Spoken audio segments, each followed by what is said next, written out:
Deputy Jonathan O'Brien, who has 15 minutes. Thank you, Laskin Cura. Are you sharing? No. In the scheme of providing constructive opposition, I want to first of all welcome the opportunity to debate the issue of hate crime legislation and also the priority made by both deputies in bringing forward a bill to introduce hate crime legislation onto Ireland's statute books. Over the last number of years, a number of NGOs and human rights groups have repeatedly called on the government to legislate for specific hate crimes, particularly legislation covering crimes against those of minority, religious and racial groups. And unfortunately, the state is no stranger to hate crimes. As far back as 1982, when Declan Flynn was murdered in Fairview for being gay, and in 2002, a 29-year-old Chinese student was beaten with metal bars repeatedly as his attackers shouted racial slurs. And as recent as 2010, 2 Polish men were stabbed in the head with screwdrivers after being racially abused. And there are many, many other instances like this. The aim of hate crime legislation is that an enhanced sentence is merited because an attack has taken place because of a bias held by the attacker. It may be a bias on the grounds of race, sexual orientation, ethnicity, disability or religion. But the point is that an attack carried out because of this bias, in my opinion, sends out a message to those minority groups that you are different, you are not wanted or you are not welcome. It is only fair then that these attacks would warrant extended criminal prosecutions, indictments and provisions because of the effect it has on an entire community. And Sinn Féin, as a party with a true Republican ideology, has always and will always view all of Ireland's inhabitants as equal. And as a Justice and Equality spokesperson on behalf of Sinn Féin, I myself, like the Minister, has been disappointed at the lack of hate crime legislation to date, and I know that the Minister is preparing a bill and we welcome that. We as a party understand that many minority groups in today's society feel completely marginalised and at risk of attack because of their skin colour, their religion, their sexuality, their disability and also their ethnicity. But this proposed piece of legislation is just that. It's an attempt, and a very poorly constructed attempt at that, I'm afraid to say. Can I begin first of all with Section 1, which is the interpretation of the bill? And I mean, if you're tripping up at the very first obstacle, then you have to wonder what hope there is for the rest of the bill. But I'll outline the problems that I see, and not only I, but other NGOs, and even the Minister herself has outlined some of the difficulties in terms of the proposed legislation. So on Section 1, the interpretation, yes, there is an interpretation of the term disability, and the Minister has expressed her own opinion on that. And it does link back to the 2005 Disability Act, and that is very important for people with disabilities, that they are protected by legislation like this, and their inclusion is warmly welcomed. However, neither of the deputies have made any attempt to describe ethnicities, origin or race to be covered in this bill. And I wondered if I had misread the legislation when I saw that in the interpretation of the bill itself there was a clear neglect to give any description to these vital factors. Now, I don't know how a judge or a jury is going to make a ruling on whether a defendant is guilty of a prejudice attack on the grounds of race or ethnicity if you haven't included any guidelines whatsoever to the protected ethnicity and race being proposed in your own bill. And judges and juries already have a very difficult job without expecting them to become accomplished mind readers in the middle of a trial as well. And the Minister herself has pointed out the difficulties in the bill in terms of that what is being proposed is that if there is a prejudice, it would have to be stated on the indictment, and it couldn't actually be formulated during the course of a trial, and that is counterproductive. Personally, I find it very insulting to the very many members of the travelling community in Ireland that you simply didn't bother taking this opportunity to classify their group as a protected ethnic minority in Ireland. Pavey Point, various TVG groups and Sinn Féin have repeatedly called for this on behalf of the Irish travelling community, and they are calls that are consistently ignored by your own party and the government. But then again, I suppose if your own party leader's brother and his colleague objected to a vote in favour of classifying travellers as a protected ethnic minority on Cork City Council, why would I expect your party at a national level to behave any differently? Again, on Section 1, protection has been offered to members of the LGBT community, and it includes those who are transgender, and that is certainly another point I will welcome. And after the support last year for the marriage rights referendum for the LGBT community, I think we can all agree that there is still a need to protect the community with hate crime legislation. However, I feel that this bill has fallen short in protecting a number of subgroups within the LGBTQ community. Specifically, there is no mention in this legislation of protection being offered to people on the basis of their gender identity or gender expression. While there is always a need to include gender as a protected ground in any new law, this bill excludes those who are targeted on the basis of their cisgender identity. I'd also like to bring to your attention the repeated calls by the ENAR to withdraw your bill in favour of examining the existing heads of a bill from 2015, which were drafted by the ENAR, and over 60 NGOs in this area of hate crime.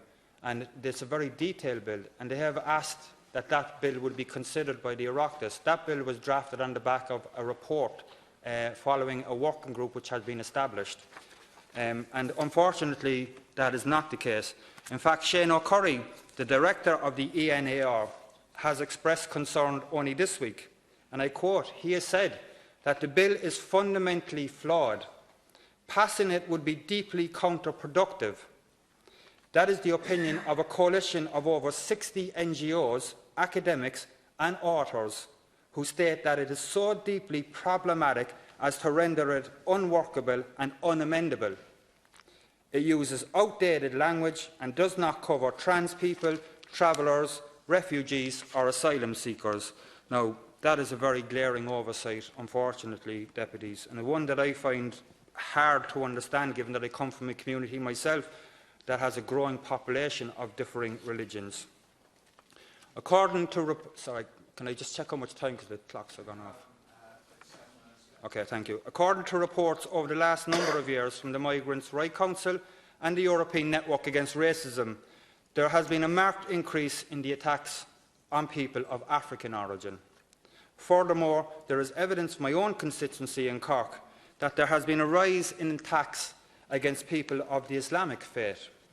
But despite this, your bill negates to include any mention of what ethnicities or origins are covered under attacks of prejudice. In many other jurisdictions, there are clear parameters set out. The nature of the prejudiced attack is that it is prejudiced because it has been perpetrated against a member of a protected ethnicity or race. Without these parameters, this legislation is unworkable in a courthouse situation. And again, the Minister has pointed out that. Now, you may have forgot to include those parameters when you copy and pasted many sections of the bill from the Scottish legislation, because there are numerous similarities between the Scottish legislation and your own bill, which have been identified not only by my party and I, but also by the European Network Against Racism and the many bodies which frequently call for advice from, including the Hate and Hostility Research Group in the University of Limerick. This bill, as I'm afraid to say, is essentially a copy and paste, as I said, of the Scottish law, but we are not Scotland, and it's a frightening example of lazy legislating.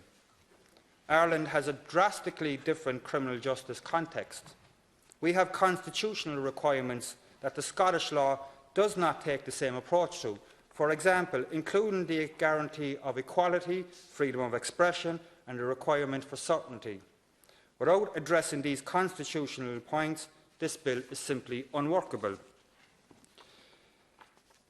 The ENAR has also noted that there is absolutely no mention of any coverage in this bill for members of minority religious groups. Now, that is staggering to believe, to be honest. And I'm not sure whether that was committed either by accident or by design, but you've actually further marginalised those who are already struggling to integrate within this state by excluding them from legislation that is generally used to protect those very same groups. Hate crime is not about protecting minority groups that you may earn votes from. It's about providing legal protection to all minorities against attacks because of their race, religion, ethnicity, disability, gender expression or sexual orientation. And it would seem to me that in producing this bill, you've actually marginalised more groups than you propose to protect with the bill. And as I said, it's not just my own party who is unhappy with the bill. A number of interest groups, human rights groups, NGOs and even some trade unions have expressed concern in relation to the bill. And they have asked for it to be completely rejected. So, because it is so fundamentally flawed that it is beyond saving by amendments at committee stage. That is their opinion as well as my opinion. But I must say I'm also a bit dismayed by the apparent lack of consultation that Fianna Fáil had with the relevant interest groups. Now, you may outline in the closing stages of the PMB exactly what consultation you had with all of these NGOs who have called your legislation fundamentally flawed and unworkable. When any legislation is being drafted or indeed thought of, the first port of call should always be those who are most affected by the law which we're proposing to introduce, those who campaign daily on the issue, and indeed those who are affected by these issues and need our protection by a bill like this. We should offer them the opportunity to give their opinion on the development of a bill. Had this happened, maybe the bill wouldn't have as many glaring deficiencies as it currently does. With this bill, you have created new offences. However, you have given no indication whatsoever as to the severity of a sentence for someone who has been convicted of a crime of prejudice. You are basically creating a crime without creating a punishment. The only reference you make is that a judge must take it into account at sentencing, but you don't say what the consequences of that will be. And as I have detailed already, I'm concerned about how little detail is within the bill. There are many jurisdictions around the world that have hate crime laws on the statute books, but those hate crime laws are very rarely used in many cases because the very laws themselves are poorly constructed and unworkable. And if this bill was to pass in its current stage, we would just become another state who talk the talk about hate crime laws but who don't walk the walk. And this is not a road we want to go down. There is no point in having legislation unless it can be implemented properly and accordingly. And it is our belief that this bill could not function within the context of Ireland's legal system. And even I would be the first to leave a bill go to committee stage if I thought there was any hope of it being amended.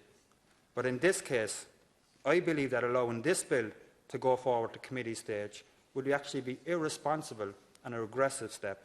And for that reason, we cannot, in all good conscience, support such vague legislation, and we will be voting against it at second stage. Deputy, and I call on Deputy Fianna Fáil.